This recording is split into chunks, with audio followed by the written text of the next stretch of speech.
How to use convert to Excel function in eFlow.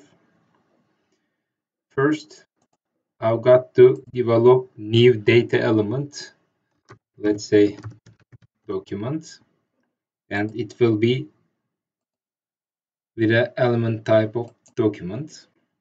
And at the task form, I want to show this document file. And then I will get my calculate tool, again. And I will first select the data element as document, and I will go to my functions.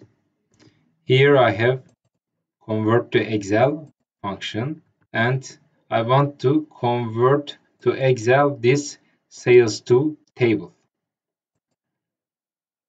And from task form, let's say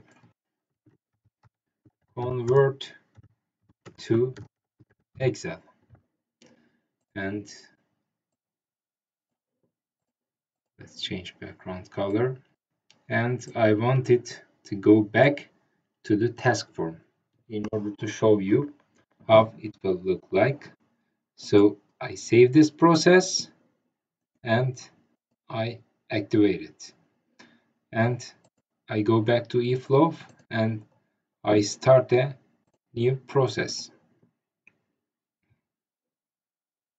So at this process, you see here I have a button convert to Excel, and when I click it, then I have developed a new data element which was document, and it's here. If I download it, you will see the Excel file here downloaded.